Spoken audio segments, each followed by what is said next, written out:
Hello tennis, कैसे हो बच्चों। आज बेसिकली पेपर हुआ है आप लोगों का सबका साइंस का। और साइंस के पेपर के बाद ऐसा था हम लोगों को लग रहा है कि सीबीएसई वाले पता नहीं क्यों अत्याचार करते जा रहे हैं हमारे ऊपर, कि दूसरा बैक टू बैक ऐसा पेपर है जो हमको मुश्किल लग रहा है। एक्चुअली मुश्किल तो नहीं हो कहना चाहिए उस पेपर को, क्योंकि पूरा का पूरा पेपर जो है वो एनसीईआरटी बेस्ड था। बेसिकली हुआ क्या कि बहुत सारे टीचर, बहुत सारे बच्चे, सुनने में आया मेरे को कि कह रहे हैं कि हाँ पेपर मुश्किल बनाया है, मुश्किल बनाया है। वो मुश्किल नहीं बनाया, उसके अंदर ना थोड़ा सा एनसीईआरटी वालों, सीबीएसई वालों ने किया क्या कि उन्होंने बोला कि ठीक है हम लोगों ने आपका कोर्स जो है वो कम कर दिया। इतना बुरा हाल चल रहा है, मतलब इतनी सारी पता नहीं कितनी वेबसाइट आ रही है कोरोना की, तो एक काम करते हैं, कोर्स तो कम कर ही दिया, अब हम हमारी जो प्रेस्क्राइब बुक है ना, पेपर भी पूरा उसी से बनाएंगे, मतलब बिल्कुल ही सोने पे सुहागा, बिल्कुल ईजी। तो उन्होंने क्या किया, उन्होंने पूरा पेपर एनसीईआरटी से बना दिया। और प्रॉब्लम क्या हुई कि हम लोग तो पढ़ के गए थे बहुत ज्यादा, हम लोगों ने एनसीईआरटी के साथ साथ पता नहीं क्या क्या पढ़ लिया, बहुत ज्यादा सब कुछ पढ़ लिया कि ये भी आ जाएगा ये भी आ जाएगा। बट सीबीएसई वाले यहाँ पर खेल गए, उन्होंने बोला कि ठीक है एक काम करते हैं ना, सिर्फ एनसीईआरटी से बनाएंगे। बट सिर्फ एनसीईआरटी का मतलब वो एनसीईआरटी में इतना ज्यादा डीप चले गए कि उन्होंने एक एक लाइन को ढूंढ ढूंढ करके क्वेश्चन बना दिया। तो पेपर को मैं मुश्किल नहीं कहूंगा, हाँ ये था कि पेपर आपका पूरा का पूरा एनसीईआरटी बेस्ड था। अब सुनने में ऐसा भी आया कि कुछ क्वेश्चंस बाहर से थे, नहीं बाहर से कोई नहीं था, सारे के सारे क्वेश्चंस जो थे वो एनसीईआरटी बेस्ड ही थे। कोई भी क्वेश्चन ऐसा नहीं था जो आपका आउट ऑफ कोर्स कोई भी क्वेश्चन नहीं था। सो आज की ये जो वीडियो है ये बेसिकली आपके जो आज का पेपर हुआ है उसी की डिस्कशन के लिए है कि क्या था पेपर के अंदर और क्या क्या होने चाहिए उसके आंसर्स। क्योंकि अभी बेसिकली एक सीबीएसई के आंसर की भी आई है जिसके अंदर एक आध क्वेश्चन पता नहीं कैसे लेकिन गलत है, ठीक है। तो एक बार वो भी डिस्कस कर लेते हैं जरा कि क्या है उसके अंदर क्या नहीं है। तो देखते हैं जरा क्या हुआ था पेपर के अंदर, उसके बाद इवैल्यूएट कर लेना। अगर देखो किसी को डर लगा हो कि हाँ हमारे मार्क्स कम आने वाले हैं तो मत करना इवैल्यूएट, ताकि किसी को जल्दी अपने मार्क्स पता करने हैं तो इवैल्यूएट एक बार करके देखें, ठीक। तो एक बार शुरू करते हैं। पेपर अगर देखा जाए तो क्वेश्चन नंबर 1 जो है काफी इजी सा क्वेश्चन है। सोडियम सल्फेट के अंदर हम लोग बेरियम क्लोराइड को ऐड करेंगे, तो यहाँ पे हम लोगों के पास बेरियम सल्फेट बनेगा। इसके अंदर अगर देखा जाए तो Na2SO4 के अंदर हम लोगों ने ऐड किया है BaCl2 को, सो वी विल गेट BaSO4, जो हमने पढ़ा था कि वो वाइट प्रेसिपिटेट होता है, ठीक है। अब ये हम लोगों को एक ही ऑप्शन नजर आ रहा है, that is option number c. Similarly question number 2 अगर देखा जाए तो उसके अंदर उसने बोला है कौन कौन से यहाँ पे ऑक्साइड्स हैं जिनसे वाटर में ऐड करने पे अल्कली बनेगा। अल्कली इज बेस, बेस के अंदर आता है मेटल, तो अल्टीमेटली चारों में से देख लो कौन कौन सा मेटल है, तो सिर्फ एक सोडियम और एक पोटेशियम, यानी कि फर्स्ट एंड थर्ड। तो इसका आंसर हो गया आप लोगों का A, which is first and third. Question number 3 देखा जाए तो इसमें देखो सब कुछ छोड़ो, फिगर देखो, सल्फ्यूरिक एसिड और zinc, acid plus metal gives you hydrogen gas. चारों ऑप्शंस में से इकलौता ऑप्शन नजर आ रहा है हाइड्रोजन का, that is D. So D is your final answer. इसी तरीके से क्वेश्चन नंबर 4 पे अगर आए तो बैलेंसिंग करनी है। बैलेंसिंग अगर देखें तो इसका पार्ट नंबर बी हम लोगों के पास प्रॉपर बैलेंस्ड है, which is 2Na solid state, 2H2O liquid state gives you 2NaOH aqueous state plus H2 gaseous state, ठीक है। अगर नोट करोगे तो यहाँ पे 2Na ऑक्सीजन 2 हाइड्रोजन 4 हाइड्रोजन 2 + 2 4, तो बैलेंस्ड है। अगले वाले क्वेश्चन के अंदर अगर देखा जाए तो इसके अंदर क्वेश्चन नंबर 5 जो है इसमें आपके पास अब ऑप्शंस दे रखे हैं। ऑरेंज में ऑक्सैलिक एसिड, सार मिल्क में लैक्टिक, एंड स्टिंग के अंदर मीथेनॉइड, टैमरिंड में एसिड, ठीक है। अब इसके अंदर अगर एक चीज देखी जाए तो सार मिल्क के अंदर लैक्टिक एसिड होगा, ठीक है, एंड स्टिंग के अंदर मीथेनॉइड होगा। ये दोनों शॉर्ट है, तो सेकंड और थर्ड यानी कि सी ऑप्शन इसका करेक्ट है। इसके बाद क्वेश्चन नंबर 6 अगर देखते हैं तो रेस्पिरेशन है, and respiration is releasing of energy, मतलब रिलीज ऑफ एनर्जी। जब भी कभी कहीं से एनर्जी रिलीज होती है तो that is called exothermic reaction.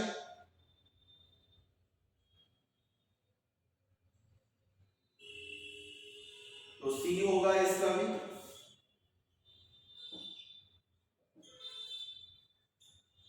हम लोगों ने पढ़ा था कि respiration is considered as exothermic reaction. क्यों होता है वो एक्सोथर्मिक रिएक्शन? क्योंकि वो एनर्जी रिलीज कर रहा है, एनर्जी प्रोड्यूस कर रहा है एक तरीके से। इसके बाद अगले वाले क्वेश्चन के अंदर उसने बोला है कि बताओ क्या क्या करेक्ट होने वाला है। नीचे वाला जो क्वेश्चन है ये हम लोगों ने बहुत अच्छे से किया हुआ था पहले, रेडॉक्स रिएक्शन का क्वेश्चन है। इसके अंदर अगर एक चीज समझी जाए तो कुछ ऐसा करके गिवन है हमें कि MnO2 that is manganese oxide plus 4HCl gives you MnCl2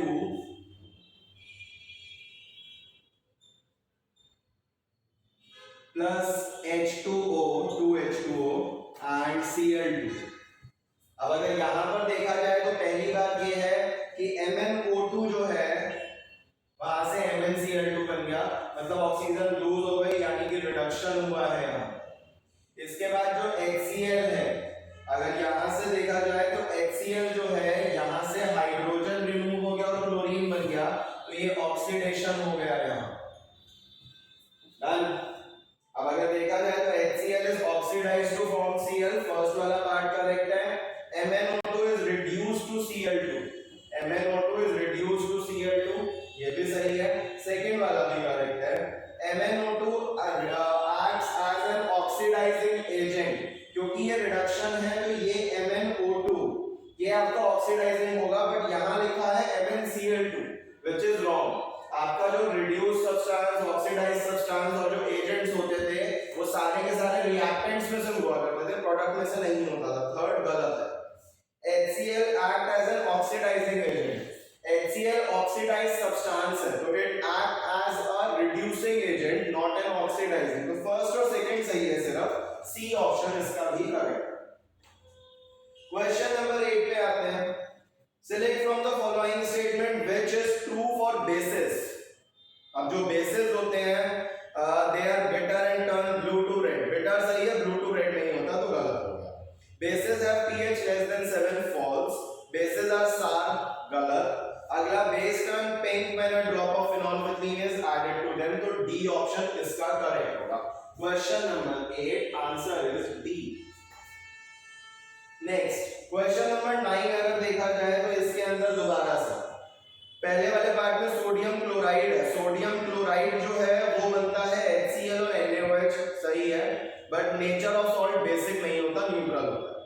sodium carbonate जो है उसका नेचर ऑफ सॉल्ट बेसिक होता है, उसने न्यूट्रल दे रखा है, गलत हो गया। सोडियम सल्फेट H2SO4 और NaOH, ठीक है, लेकिन उसका जो नेचर है वो एसिडिक दे रखा है, नहीं होता। अगला वाला सोडियम एस्टेट, सोडियम एस्टेट के अंदर एसिडिक एसिड है और NaOH है, ट्रू, और नेचर बेसिक है, ट्रू, यानी कि डी ऑप्शन। तो क्वेश्चन नंबर 9 भी हमारा डी हो जाएगा। Now question number 10। Question number 10 में आप लोगों को ये कहा गया है कि जो बैलेंसिंग होती है वो law of conservation of mass को फॉलो करने के लिए होती है, तो नीचे जो लिखा हुआ है उसमें से इनकरेक्ट कौन सा? फर्स्ट वाला अगर पढ़ोगे तो मासेस दोनों तरफ के सेम होते हैं, ट्रू। अगला पढ़ोगे नंबर ऑफ एटम सेम होते हैं, ट्रू। थर्ड वाला पढ़ोगे उसमें बोला है कि रिएक्टेंट्स की जो कंपोजिशन है वो before reaction after reaction same है, फॉल्स, क्योंकि कंपोजिशन चेंज हो जाती है, नंबर ऑफ एटम वगैरह सही रहते हैं। तो 10th का सी। 11th पे आते हैं। अब 11th में ध्यान से देखना, ये एनसीईआरटी वाला डायग्राम है हम लोगों के पास। इसमें जो ए वाली जो आर्टरी है वो राइट वाली है, और राइट वाली आर्टरी से जो ब्लड निकलता है उसमें कार्बन डाइऑक्साइड होती है और वो लंग्स में लेके जाता है, तो इसका फर्स्ट वाला ऑप्शन सही है। Blood vessel B it carries oxygen rich blood from the lungs, ये भी सही है, एट्रियम है क्योंकि मतलब पल्मोनरी वेन है।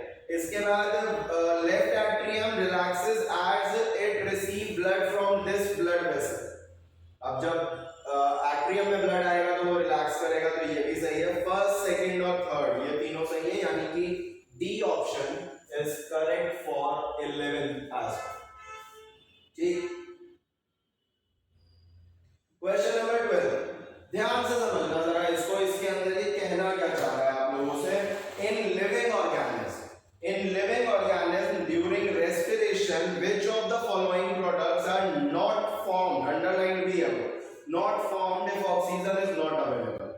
यानी कि एब्सेंस ऑफ ऑक्सीजन और लैक ऑफ ऑक्सीजन के बारे में वो बात कर रहा है। लिविंग ऑर्गेनिज्म बोला है उसने। रेस्पिरेशन हमने जब भी पढ़ा है लिविंग में ही पढ़ा है, नॉर्मल में नहीं पढ़ा हमने, तो सारे ऑर्गेनिज्म इंक्लूडेड होंगे। अब अगर ऑक्सीजन नहीं होगी तो क्या नहीं बनेगा? देखो, अगर ऑक्सीजन नहीं होगी तो कार्बन डाइऑक्साइड और अल्कोहल बन सकता है, यीस्ट में बनेगा। लैक्टिक एसिड और अल्कोहल बन सकता है। कार्बन डाइऑक्साइड और लैक्टिक एसिड बन सकता है। कार्बन डाइऑक्साइड और वाटर ये नहीं बन सकता। इसका मतलब 12th का आप लोगों का ए गलत होगा।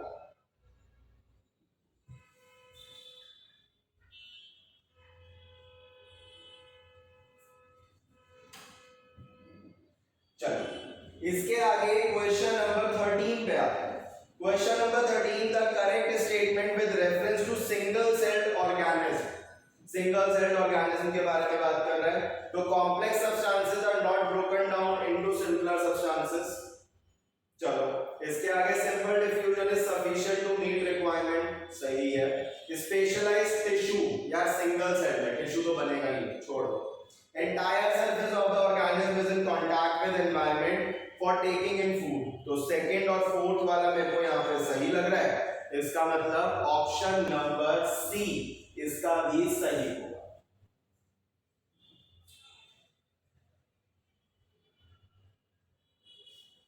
ठीक, आगे चलते हैं। इसके बाद हम लोगों के पास क्वेश्चन नंबर 14 आता है। Which one among the following is not removed as a waste product from a body of a plant? Plant की बॉडी से क्या बाहर नहीं आता? यूरिया, साफ साफ सी बात है। तो क्वेश्चन नंबर 14 का ऑप्शन बी। ओके, 15th वाले के अंदर अगर देखा जाए तो 15th वाले के अंदर क्या है? अब उसने डायफ्रागम के बारे में आप लोगों से पूछा है। डायफ्रागम में अगर देखा जाए तो it helps to decrease the residual volume of air, गलत है। It flattens as we inhale, जब हम इनहेल करते हैं तो वो फ्लैट हो जाती है।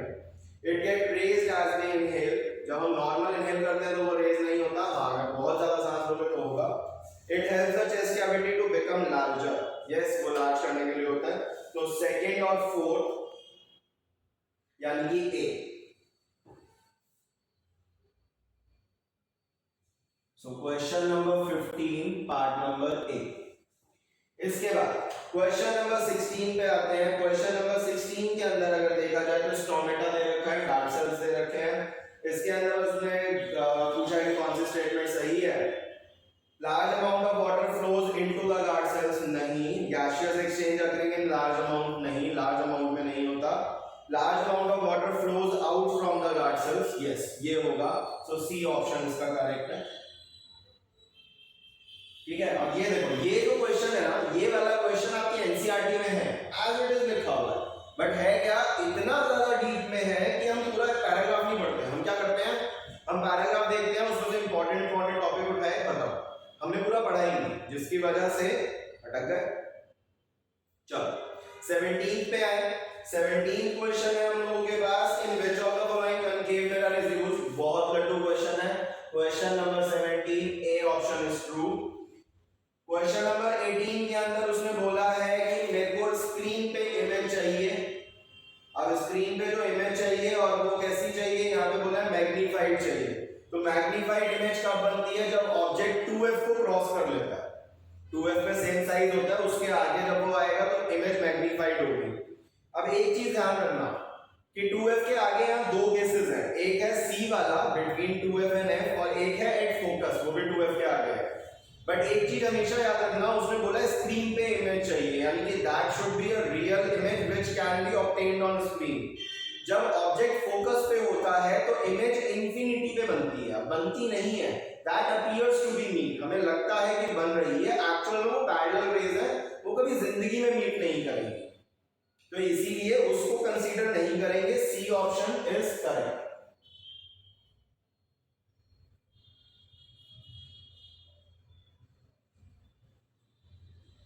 चलो इसके बाद क्वेश्चन नंबर 19 डाइवर्जिंग है। डाइवर्जिंग लेंस जो होगा, ऑप्टिकल डिवाइस बोला है जो आर पर देखने के हेल्प करे, तो कनकेव होगा।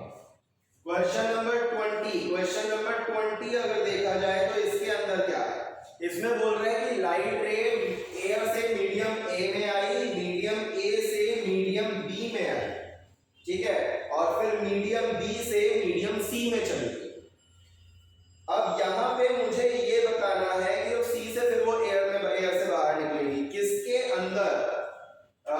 जो बेंडिंग है वो सबसे कम है। किसके अंदर बेंडिंग सबसे कम है, इसका मतलब किन दोनों के बीच में रिफ्रैक्शन सबसे कम है। एक चीज समझना, ये है एयर, ये आपका मीडियम ए हो गया, ये आप लोगों का मीडियम बी हो गया, और ये आप लोगों का मीडियम सी हो गया।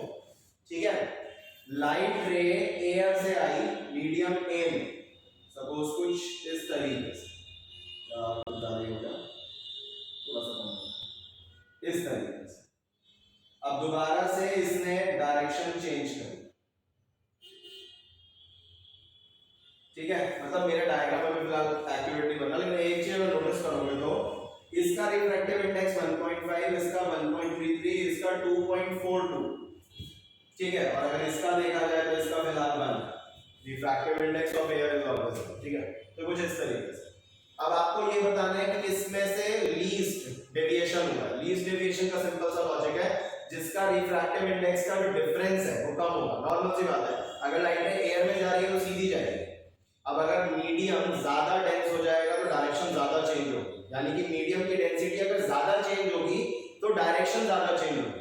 बट अगर मीडियम की डेंसिटी में ज्यादा डिफरेंस नहीं होगा तो डायरेक्शन भी ज्यादा चेंज नहीं होगी। तो सिंपल सा है, आपको सिर्फ डिफरेंस चेक करना है। देखो, इन दोनों के बीच का डिफरेंस है 0.5, इन दोनों के बीच का डिफरेंस है 0.23, सॉरी 0.17। इसी तरीके से इन दोनों के बीच का जो डिफरेंस है अगर देखा जाए तो 133 और उसके बाद 1.0। ठीक है, कुछ ऐसा है। सबसे कम जो है वो ए से बी के बीच का है, तो इसका मतलब सीधा सीधा हमारे पास जो आंसर आ जाता है वो आंसर आता है इसका option number b, a to b. ठीक, लीस्ट तभी होगा ना जब आपका रिफ्रैक्टिव इंडेक्स में कम डिफरेंस होगा। अगर डिफरेंस ज्यादा होगा यानी कि उनकी डेंसिटीज में बहुत ज्यादा डिफरेंस है, जितना ज्यादा डेंसिटी में डिफरेंस होगा उतना ज्यादा लाइट रे डायरेक्शन चेंज करेगी। As simple as. Question number 21, which of the following is not true for scattering of light. इसके अंदर अगर देखें तो colour of the scattered light depends on size of particle, true. Red light is least scattered in the atmosphere, true. Scattering of light takes place as various color of white light travel with different speed in air, false। Same speed से run करते हैं, तो सी वाला। Question number 22,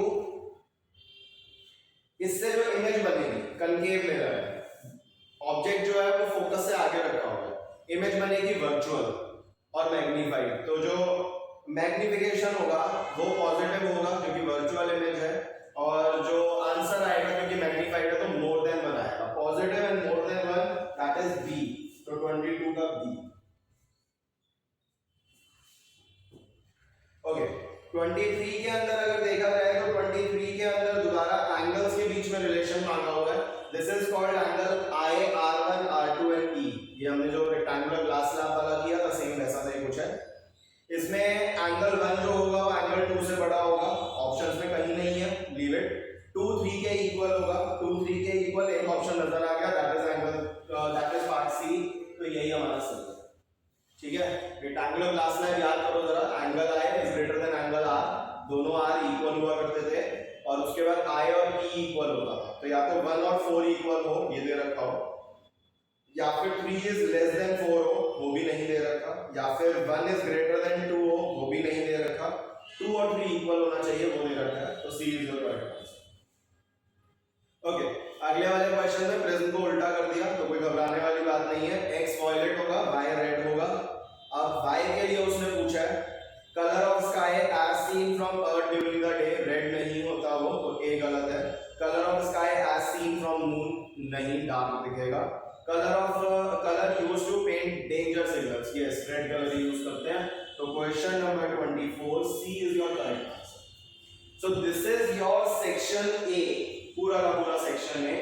अब एक बार आप लोग evaluate कर सकते हो कि आपने क्या क्या गलतियां करी हैं, और अगर मेरे ख्याल से तो इसके अंदर ऐसा कुछ भी नहीं था जो आप लोगों का गलत होना चाहिए था, क्योंकि हाँ ठीक है, चलो हम सब कुछ नहीं पढ़ सकते, ये बात मैं भी मानता हूँ, लेकिन जितना भी हम लोगों ने किया उसके अंदर 20 करने थे 24 के अंदर से, तो शायद ठीक है हम स्कोर अच्छा खासा कर सकते थे इसके अंदर। एज सच कोई प्रॉब्लम होनी नहीं चाहिए थी, लेकिन फिर जो हो गया सो हो गया। इफेक्ट मत आने देना, ठीक है। तो दिस इज योर सेक्शन है, एक बार क्रॉस चेक कर लो और प्लीज मुझे कमेंट करके जरूर बताना कि आप में से कितनों का क्या क्या कितना कितना सही हुआ है, सो दैट अगर हमें पता लग सके कि कितना क्या करके गए थे बच्चे और क्या सच में सबके लिए पेपर बहुत डिफिकल्ट था, सबको ऐसा फील हुआ या कुछ को लगा कि हाँ बहुत इजी था, हो गया आराम से। एक बार आप सबके भी पॉइंट ऑफ व्यू हमें पता लगने चाहिए, ठीक। So this is your section है, एक बार फटाफट से इसको इरेज करता हूँ, then will start with our section B.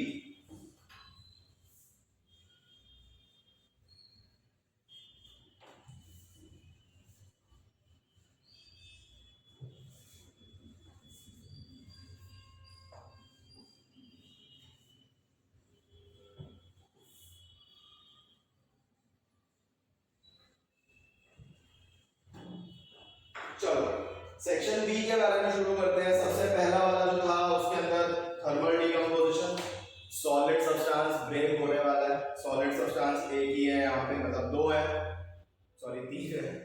तो जो सिल्वर ब्रोमाइड और सिल्वर क्लोराइड है वो दोनों के दोनों तो फोटोलिटिक से होते हैं, जरूरत नहीं है। D option is the correct answer, सीधा सीधा आंसर मिल जाएगा हम लोगों को क्वेश्चन नंबर 25 का part number D.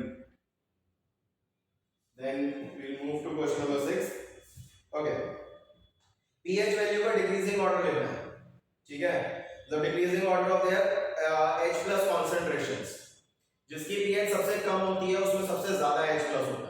Decreasing order का मतलब ये होगा सबसे ज्यादा वाला पहले आएगा, तो जिसकी pH सबसे कम है वो सबसे पहले आएगा। So 1.2 यानी कि 2, उसके बाद फिर 2.2 यानी कि 1, उसके बाद फिर 3 यानी कि 4 और उसके बाद फिर 3.76 यानी कि 3। So 2 1 4 3, this is option number c, ठीक है।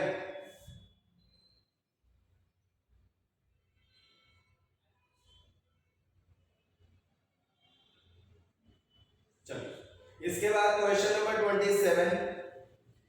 डाइल्यूट हाइड्रोक्लोरिक एसिड है, इसके अंदर नीचे कोई सब्सटेंस है P जो हमने ऐड किया है और फिर कैल्शियम हाइड्रोक्साइड से हम लोग उसको पास कर रहे हैं।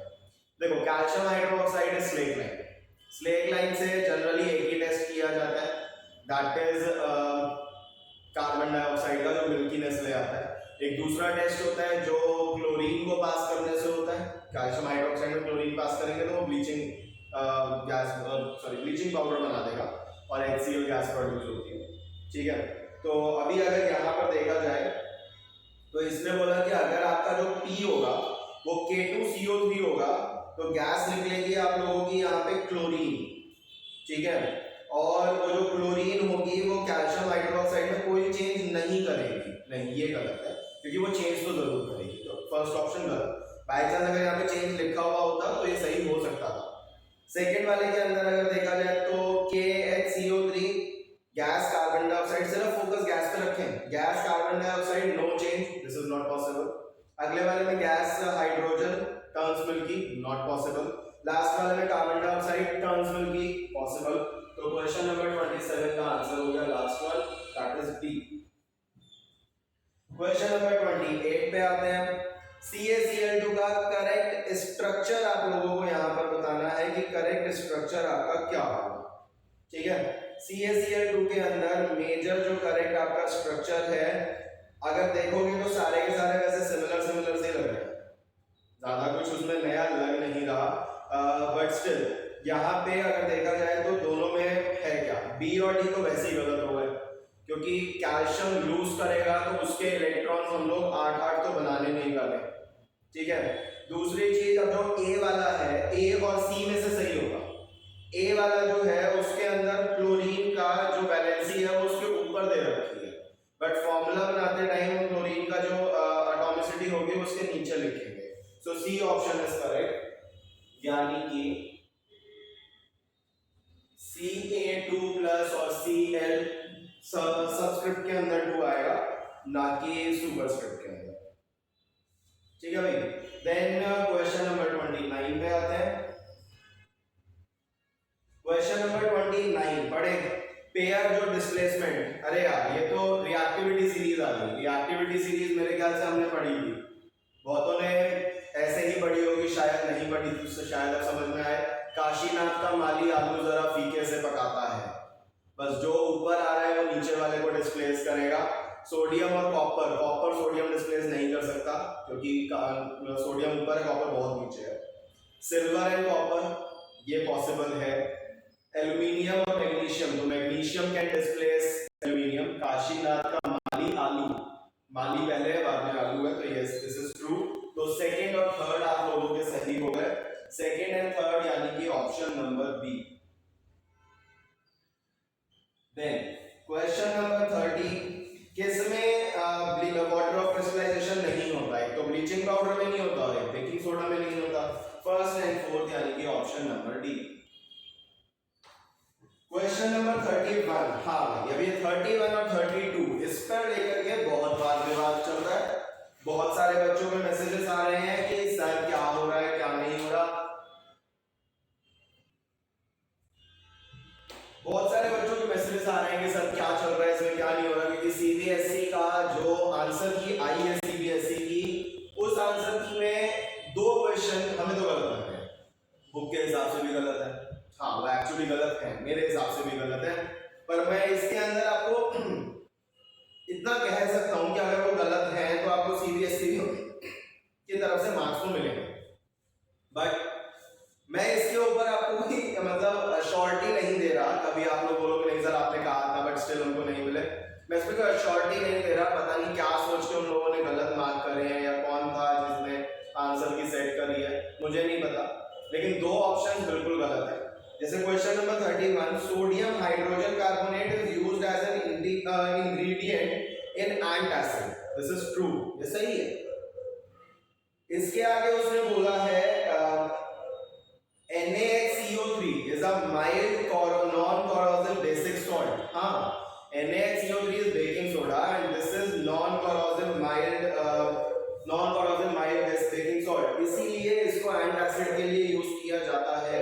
तो ए ऑप्शन होगा इसका, मेरे हिसाब से, बुक के हिसाब से और भी बहुतों के हिसाब से, बट शायद हमारी आंसर की में कुछ गलत दे रखा है, डी या सी दे रखा है। आई थिंक हमारी आंसर की में इसको बी मार्क किया हुआ है कि दोनों सही तो है बट रीजन नहीं है, लेकिन हाँ रीजन है तभी उसको यूज करते हैं।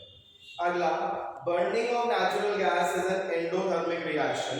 ये देखते ही मेरे ख्याल से तो 100% बच्चों को समझ में आ गया होगा कि जैसे ही उसने लिखा बर्निंग और वो भी नेचुरल गैस की, एंडोथर्मिक नॉट पॉसिबल, बहुत सारी हीट रिलीज होती है, तो ये गलत है। अब methane gas combines with oxygen to produce carbon dioxide and water, true. तो A is false, R is true, which is option D, but हमारे सीबीएसई आंसर की में इसको सी मार्क करके दे रखा है, व्हिच इज आल्सो फॉल्स। तो ये 2 थे जिसमें गड़बड़ थी, बाकी सारे सही हैं, कोई प्रॉब्लम नहीं है। ओके, अगला वाला, nitrogen is an essential element for the plant growth, सही है। Taken up by the plants in the form of inorganic nitrates and nitrites. ये बेसिकली जो जितनी भी गैसेस होती हैं वो सारी की सारी जब पानी के साथ मिक्स हो जाती हैं, यानी कि एसिड रेन होती है, तो वो सॉइल में चली जाती है, वहां से नाइट्रेट्स और नाइट्राइट्स की फॉर्म में जो रूट्स होती हैं वो उन्हें अब्सॉर्ब कर लेती हैं। The soil is the nearest and richest source of raw material like nitrogen, phosphorus and other minerals. True, but reason नहीं है ये, ठीक है? तो बी ऑप्शन होगा इसका। ठीक है भाई, अगला वाला अगर क्वेश्चन पढ़ा जाए तो अगले वाले क्वेश्चन के अंदर क्या है?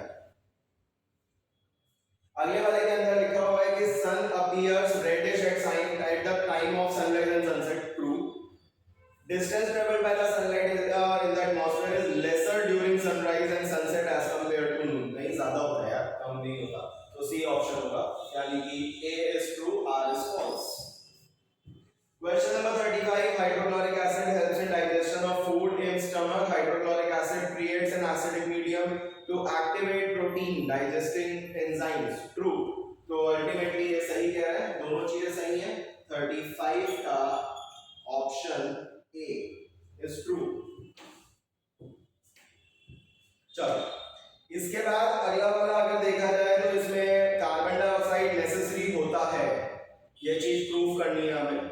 तो उसको प्रूव करने के लिए हमारे पास एक एक्टिविटी है, वही KOH वाली। उसमें वो कह रहा है कि इसमें कौन सा स्टेप गलत है। दोनों प्लांट्स को डार्क रूम में रखेंगे, ठीक है, ताकि सारा स्टार्च रिमूव हो जाए। Bottom gels is sealed with to make them air tight, हाँ एयर टाइट रखेंगे ताकि हवा कॉन्टिन्यूसली ना आती रहे। Both potted plant are kept in sunlight after the starch test and a leaf from both the plants is taken to test the presence of starch। अगर इसके अंदर देखा जाए तो हम लोगों के पास क्वेश्चन नंबर 36 में सी, क्योंकि बी जो है वो तो सही है कि एयर टाइट रखेंगे ताकि हवा ना आए, और स्टार्च टेस्ट के बाद उसे सनलाइट में नहीं रखेंगे हम लोग, उससे पहले रखेंगे। तो यस 36 का सी।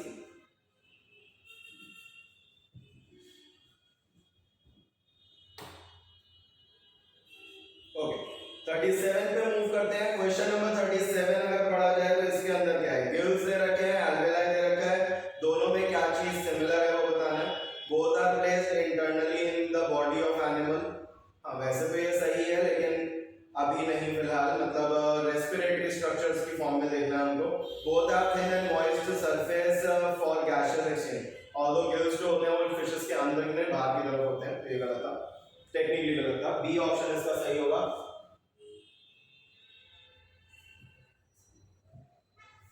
इसके बाद अगले वाले क्वेश्चन के अंदर दोबारा से वही एक लाइम वाटर के अंदर हम लोग जब एयर पास करेंगे तो वो मिल्की हो जाएगा, क्योंकि एक्सहेल्ड एयर में CO2 ज्यादा होती है। तो this is option number c, percentage of carbon dioxide is more in exhaled air, 38 का सी। ओके अगला वाला अभी लाइट के कुछ क्वेश्चंस आ रहे हैं न्यूमेरिकल्स, मेरे ख्याल से पूरे पेपर का सबसे इजी कंटेंट यही था। If a lens can convert the light rays at 20 centimetre, तो ये फोकस हो गया। हम लोगों को इसकी पावर बतानी है, तो नॉर्मल है कन्वर्जिंग लेंस है, यानी कि आप लोगों का ये कन्वेक्स लेंस है, तो फोकल लेंथ हमारे पास हो गई 20 centimetre, this will be 0.2 metre. Power अगर निकालेंगे तो 1/0.2 which comes out to be 5 diopter। 5 diopter is part number C, तो ये हमारा फाइनल आंसर है। क्वेश्चन नंबर 40, रेडियस दे रखा है हम लोगों को 30, तो फोकल लेंथ हमारा हो गया 15। आगे उसने बोला है कि कनकेव मिरर है, कन्वर्जिंग मिरर है और वर्चुअल इमेज चाहिए, तो फोकस से कम होना चाहिए, तो डी ऑप्शन करेक्ट है, बिटवीन 0 to 15, फोकस से आगे रखना है। Length of a small intestine in a deer is more as compared to the length of the small intestine of a tiger। The reason for this is type of food consumed, कि वो कौन सा food खाता है। Tiger जो है वो fresh खाता है, जल्दी डाइजेस्ट हो जाता है, और डियर जो है वो ग्रास खाता है, सेलुलोज की वजह से ज्यादा टाइम लेता है, तो b option is correct. 42 identify the two component of phloem tissue that helps in transportation of food, तो sieve tube और companion cell ये दोनों होते हैं, b option is correct again. अगला a converging lens forms 3 times magnified image of an object। converging lens है 3 times magnified बना रहा है, which can be taken on screen, यानी कि रियल इमेज है। तो इसके अंदर अगर देखा जाए तो मैग्निफिकेशन हो गया हमारा -3। आगे क्वेश्चन कह रहा है if the focal length of the lens is 30, तो फोकल लेंथ हम लोगों को गिवन है यहाँ से 30 सेंटीमीटर, कॉन्वेक्स की है इसीलिए पॉजिटिव होगी। then the distance of the object from the lens, किया था हमने ऐसा, magnification is v over u which is -3, so v की value is -3u। Lens formula लगाएंगे 1/v minus 1/u is 1/f, so 1/-3u negative 1/u is 1/30। LCM लेंगे 3u which is -1 minus 3 is 1/30। Got it? सीधा सीधा 3 से इसको cancel करूंगा तो ये 10 आएगा, दिस इज -4, क्रॉस मल्टीप्लाई करूंगा तो -40 centimetre is your object distance. ठीक है, so D is your final answer. तो ऑब्जेक्ट डिस्टेंस ही मांगा था। अगले वाले क्वेश्चन में ऑब्जेक्ट जो है वो सी पे रखा हुआ है, अब ये बताना है कि इसमें से क्या चीज सही नहीं होगी। Image is real, true, image is enlarged, गलत है, सी पे सेम साइज की बनती है, तो 44th क्वेश्चन में b option is correct. 45 again, अब अगर यहाँ पर देखोगे तो θ1, θ2 और θ3 तीन अलग अलग मीडियम्स दे रखे हैं। इसके अंदर हमें को बताना है which of the following is true। ठीक है, रिफ्रैक्टिव इंडेक्स की फॉर्म में चलेंगे। देखो मैं आपको कुछ इस तरीके से समझा देता हूँ, जैसे हम लोगों को नजर आ रहा है कि θ1 सबसे बड़ा है उससे छोटा है थीटा 2 और सबसे छोटा है थीटा 3, कुछ ऐसा करके दे रखा है। जब हम रिफ्रैक्टिव इंडेक्स निकालते थे तो जिस मीडियम का निकालते हैं उस मीडियम का एंगल और रिफ्रैक्टिव इंडेक्स इनवर्सली प्रोपोर्शनल होता है। क्योंकि वो इनवर्सली प्रोपोर्शनल होता है तो ये बिल्कुल उल्टा हो जाएगा, यानी कि n1 साइंस चेंज कर दो सारे के सारे। अब इसमें से देखो कौन सा है, n1 is equals to n2 false, n1 is greater than n2 false, n2 is greater than n3 false, n3 is greater than n1 true। तो इसका मतलब 45 का डी ऑप्शन इज करेक्ट। ठीक है, बेसिक्स है ना, अगर आप याद रखो तो ऐसा कुछ करके हम लोग पढ़ते थे, जैसे sin theta 1 and sin theta 2। अगर मुझे सेकंड वाले का फाइंड आउट करना है तो ये दोनों इनवर्सली रिलेटेड हो गए ना, क्योंकि इनवर्सली रिलेटेड हो गए तो एंगल्स का मेरे को नजर आ ही रहा है, उनसे उल्टा कर दो रिफ्रैक्टिव इंडेक्स का आ जाएगा। 46 के बारे में बात करें, 46 के बारे में अगर देखते हैं तो हम लोगों के पास यहाँ पे मीडियम ए का रिफ्रैक्टिव इंडेक्स गिवन है 1.5, मीडियम बी का गिवन है 1.33। अच्छा, मैं डायरेक्टली अगर आप लोगों को बताऊं तो 1.5 ग्लास का होता है, 1.33 जो होता है वो वाटर का होता है। तो सीधा सीधा हम फॉर्मूला लगाएंगे और स्पीड निकालेंगे तो 2 और 2.5 यानी कि डी आएगी। मैं एक बता देता हूँ, दूसरा आप खुद से कर लेना। मैं 1.33 वाला बता रहा हूँ, ठीक है। सो 1.33 is equals to 3 into 10 to the power 8 metre per second, और ये आपका मीडियम बी था तो इसीलिए speed of light in medium B cross multiply करेंगे, so we will get 2.25 into 10 to the power 8 metre per second. Same हम 1.5 के साथ करेंगे तो वो 2 into 10 to the power 8 metre per second आएगा।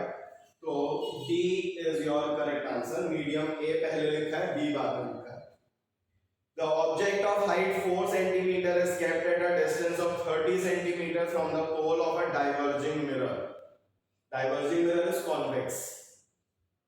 If the focal length of the mirror is 10 cm, the height of the image formed, आपको height बतानी है कि कितनी होगी, ठीक है। अब अगर एक चीज यहाँ से नोट करो तो आपको फोकल लेंथ दे रखा है, आपको ऑब्जेक्ट डिस्टेंस दे रखा है, पहले हम यहाँ से इमेज डिस्टेंस निकाल लेंगे। 1/v plus 1/u is 1/f। यहाँ से अगर देखा जाए तो 1/v plus 1/-30 is 1/10। ये होके जाएगा प्लस हो जाएगा, 1/v is 1/10 plus 1/30। LCM आएगा 30। Now this will B 3 plus 1 यानी कि 4/30, और यू कैन से आप लोगों का v आ गया 7.5 सेंटीमीटर, ठीक है। बस अब अगर ये हम लोगों का आ गया, अच्छा मैं यहीं पे कर रहा हूँ फिलहाल अभी, तो ये अगर हमारे पास आ गया तो -v/u is h2/h1, सीधा सीधा -7.5 ओवर u था हमारे पास 30 तो -30, यहाँ से h2 हमें निकालना है and your h1 is 4। Negative से नेगेटिव ये कैंसिल होगा, 4 आएगा, ये कैंसिल होगा, h2 आ गया 1 centimetre and positive 1, so C is your correct answer, ठीक है। एक आखिरी क्वेश्चन और है, वो और देख लो सिर्फ, मतलब सेक्शन बी का भी एक साथ रेस कर दूंगा। इसके अंदर हम लोगों को दे रखा है 50 ml of tap water was taken in a beaker, नल का पानी ले लिया, hydrochloric was added drop by drop, the temperature and pH of the solution was noted, the following graph was obtained. एक आगे कहानी नीचे आते हैं। The process of dissolving an acid in water is highly endothermic, नहीं, क्योंकि मिलाते हैं तो उसमें से हाइड्रोनियम आयंस यानी कि H+ आयंस निकलते हैं तो एक्सोथर्मिक होता है। अगला है the pH of a solution increases on addition of acid, no, pH जो होगा वो बेसिकली, ठीक है, pH जो होगा हम लोगों का वो यहाँ पर हम लोगों का डिक्रीज होगा, क्योंकि जैसे जैसे हम लोग उसके अंदर पानी मिलाते चलेंगे वैसे वैसे जो हमारा pH होगा वो गिरता चलेगा, ठीक है। तो इसका मतलब ये हो गया कि थर्ड वाला सही है और the pH of tap water was around 7, ये भी सही है, थर्ड और फोर्थ दोनों के दोनों सही है, यानी कि सी ऑप्शन इसका, ठीक, नॉर्मल है।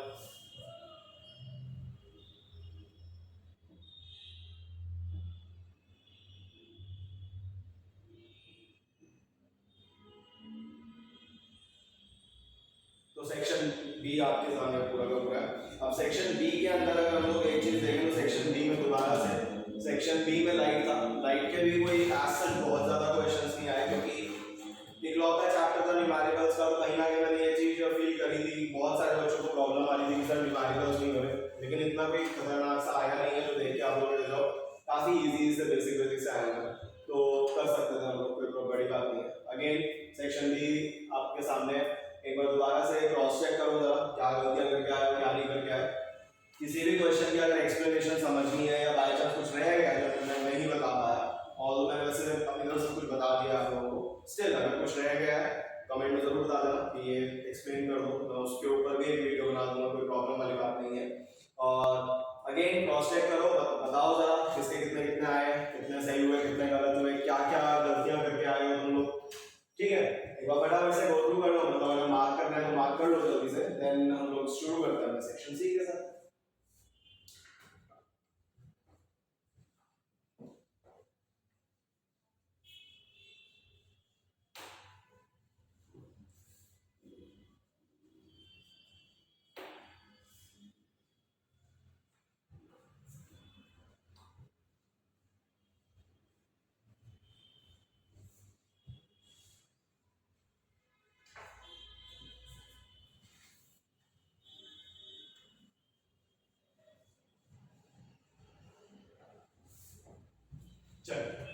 अब जो सेक्शन सी है भाई हम लोगों के पास ये केस स्टडी है, 12 में से 10 क्वेश्चन करने थे। सबसे पहले वाला जो है all metal could not be cut with a knife except are, तो इसका मतलब ये सोडियम या पोटेशियम में से कोई होगा। Metal P combines with oxygen to form M2O3, metal P जो है वो ऑक्सीजन से रिएक्ट करके M2O3 बनाएगा, ठीक है। इसके आगे रिएक्शन विद वाटर, PQRS का रिएक्शन दे रखा है। मैं अगर रिएक्शन विद वाटर के बेसिस पे ही इनको अरेंज करूं तो सबसे पहले लिखा है P did not react either with cold or hot but react with steam। ऊपर से अगर हम लोग देखें रिएक्टिविटी सीरीज में, ऊपर कोल्ड वाटर, फिर हॉट वाटर, फिर स्टीम और फिर डिड नॉट रिएक्ट, तो P यहां कहीं पे आ गया, स्टीम से रिएक्ट कर रहा है। Q जो है वो हॉट वाटर से रिएक्ट करेगा, यानी कि इसके ऊपर आएगा। R जो है वो कोल्ड वाटर से रिएक्ट करेगा, वो इसके ऊपर आएगा। और S जो है वो रिएक्ट ही नहीं करेगा, तो यहां आएगा। ये हो गया। इसके आगे अगर देखा जाए तो question number 49, out of the given metal the one which need to be stored used kerosene, तो अल्टीमेटली सबसे ज्यादा रिएक्टिव जो है R, तो इसका मतलब 49 का ऑप्शन नंबर हो गया B। इसके बाद 50, out of the given metal the metal Q, metal Q जो था वो हॉट वाटर वाला था, हॉट वाटर से रिएक्ट सिर्फ मैग्नीशियम करता है, तो क्वेश्चन नंबर 50 का हो गया D। अगले वाले में metal of which forms amphoteric, जो स्टीम के साथ करता है, दैट इज P, तो 51 का हो गया A। 52, रिएक्टिविटी लिखनी है हम लोगों को, इंक्रीजिंग ऑर्डर ऑफ रिएक्टिविटी, सबसे नीचे वाला सबसे पहले आएगा, तो SpQR, SpQR is C, that's it, ठीक है। तो बहुत ज्यादा मुश्किल है, मुश्किल ही नहीं था, तो इजी सा कॉन्सेप्ट था। अगले वाले पे डायलिसिस के बारे में दे रखा है, ठीक है। फिगर दिखा रखी है हेमोडायलिसिस को लेकर के, it remove waste product from the blood such as excess salt, urea which are insufficient removed by the kidney in patient with kidney failures during the procedure। बहुत सारी कहानियां बोली हुई हैं, क्वेश्चंस पे आते हैं। To the hemodialyzer the semi-permeable lining of tubes which helps to, किस चीज में हेल्प करेगी, तो वो जो सेमी परमेबल मेम्ब्रेन होती है वो हेल्प करती है वेस्ट प्रोडक्ट्स को डायलिसिस के अंदर पास करने में, यानी कि सी ऑप्शन। सो 53 का सी। 54, which one of the following is not a function of artificial kidney, artificial kidney का कौन सा फंक्शन नहीं हो सकता। देखो किडनी हमारी बॉडी में जब जो ओरिजिनल किडनी होती है वो तो सही से काम करेगी, ब्रेन रेगुलेट करता है। आर्टिफिशियल किडनी काफी हद तक सही काम करती है लेकिन सारे फंक्शन नहीं करती, तो सी ऑप्शन परफॉर्म नहीं कर पाती, that is to reabsorb essential nutrients, reabsorb नहीं करता।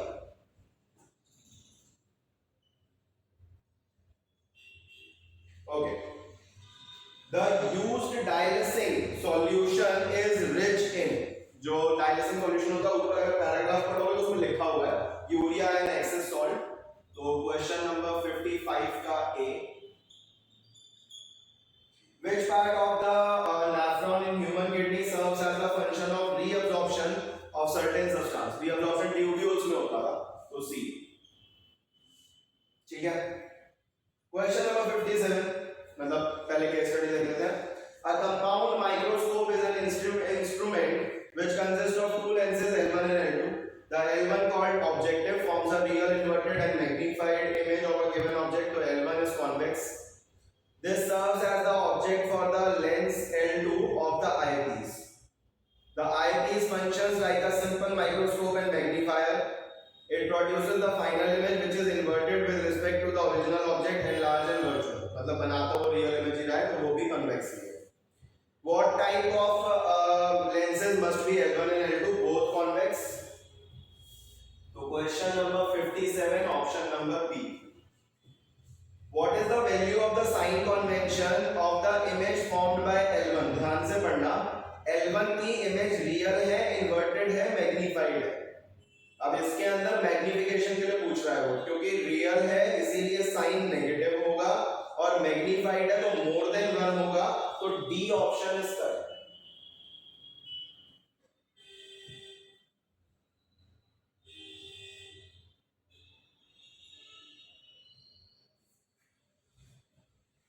इसके बाद लास्ट के दो questions. What is the value of a value and sign of the image formed by L2? अब जो L2 इमेज बना रहा है वो एनलार्ज है यानी कि मोर देन 1, वर्चुअल है यानी कि पॉजिटिव है, पॉजिटिव है मोर देन 1 यानी कि डी।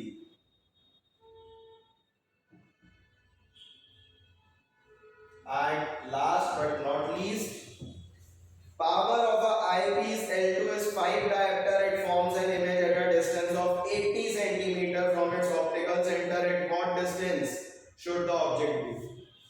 16 आएगा वैसे इसका आंसर, बट स्टिल देख लेते हैं एक बार। इसकी जो पावर है वो हम लोगों को दे रखी है 5 डायप्टर। फोकल लेंथ निकालूंगा 1/5 यानी कि 0.2 और यू कैन से 20 सेंटीमीटर। इसके आगे उसने बोला है इमेज जो बन रही है वो 80 सेंटीमीटर पर बन रही है। So simply 1/b minus 1/u is 1/f, 1/80 minus 1/u is 1/20। इधर लेके आएंगे 1/80 minus 1/20 is 1/u।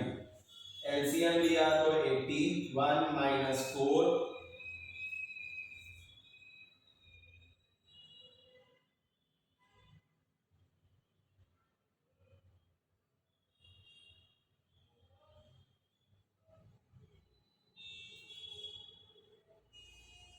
1/u।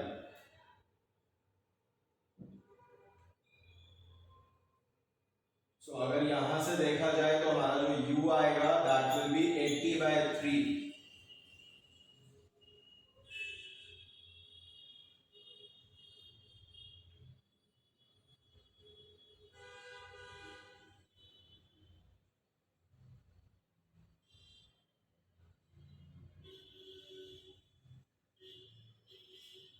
कुछ इस तरीके से 80/3 अगर करेंगे हम लोग तो हमारे पास आंसर 20 समथिंग आएगा। इसका कुछ आएगा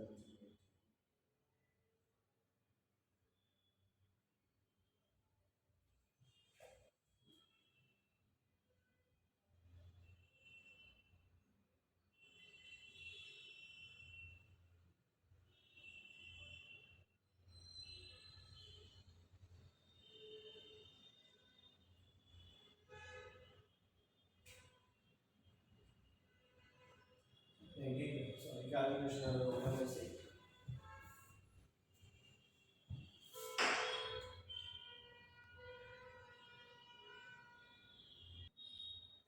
अच्छा सॉरी बच्चों, तो L2 था, ठीक है। L2 के अंदर जो इमेज बन रही है वो वर्चुअल बन रही है, इसलिए नेगेटिव होगा। तो negative minus 1/80 is minus 1/20 is 1। LCM आया 80, देन -1 -4 1/8। यहाँ से सॉल्व करेंगे तो -80/5 which comes out to be 60। That's it, उन्हें दे देगा ये L2 था, ठीक है। सो यस, अगर L2 था तो वर्चुअल ऐसे नेगेटिव लेके करना पड़ेगा, तो 60 16 सेंटीमीटर यानी 60 का आंसर हो गया। ठीक, तो कुछ ऐसा है। तो हाँ, अब यहाँ तक हम लोगों का ये था पूरा का पूरा paper. This is all your section C. अब बेसिकली अगर एक बात समझी जाए तो देखो आज का जो पेपर हुआ है इसके अंदर मुझे आज सच नहीं लगा कोई क्वेश्चन गड़बड़ है। हाँ, अभी आप सोचोगे सर अभी तो आप कहाँ अटक गए थे, बेटा मैं अटका नहीं था, एक्चुअली मैंने रेडी को देखा नहीं था। ठीक है, सो हाँ, क्वेश्चन के अंदर आज तक कुछ था नहीं पेपर के अंदर। बेसिकली सारे क्वेश्चंस मेरे ख्याल से आपने सबमिट कर रखे थे। सिर्फ एक छोटा सा जो हम लोगों के दिमाग में डाउट था वो ये था कि हो सकता है पेपर मुश्किल बन जाए, हम यही सोच के गए थे और हमको ऐसा लगा, अदरवाइज ऐसा कुछ था नहीं। पूरा पेपर आप लोगों का एनसीईआरटी था। देखो 2-4 क्वेश्चन तो हाँ होगा, जरूरी नहीं आपको पूरा पेपर 100% आता हो। 2-4 क्वेश्चन आपको लग रहे हैं बाहर से मतलब कि आउट ऑफ द कोर्स थे या मुश्किल थे, एक्सेप्टेबल। बट अगर आप ये कहते हो पूरे पेपर बहुत मुश्किल था, ये बात थोड़ा मानना मतलब मेरे लिए तो मुश्किल है, मैं डाइजेस्ट नहीं कर पाऊंगा ये चीज कि पूरा पेपर ही मुश्किल था। पूरा पेपर मुश्किल नहीं था। सो अब सॉल्यूशन है आप लोगों के पास, एक पूरा का पूरा मतलब ये जो लेक्चर था हमारा पूरा सॉल्यूशन मैंने आप लोगों को बता दिया है। फिर भी स्टिल किसी को कोई डाउट रहता है अगर तो आप मुझे कमेंट्स में प्लीज जरूर बताइएगा कि आपके क्या क्या प्रॉब्लम्स हैं, सो दैट हम उसके ऊपर भी कुछ ना कुछ वर्कआउट कर पाए। और इवैल्यूएट करो एक बार, जरा पता लगे किस किस के कितने कितने मार्क्स आए हैं। बोर्ड वालों से पहले ही हम लोग जरा देख लेते हैं कि हम कहाँ स्टैंड करते हैं कहाँ नहीं करते। ठीक है, and all the best for your upcoming exams. देखो जो हो चुका है सो हो चुका है, अब इसको सोच करके आगे वाले पेपर्स के अंदर गलतियां मत करना please. So all the best for your upcoming exams. तब तक के लिए पढ़ते रहो आराम से, एनसीईआरटी पे फोकस रहो। ठीक है, और देखते हैं फिर आगे क्या होता है। Thank you so much.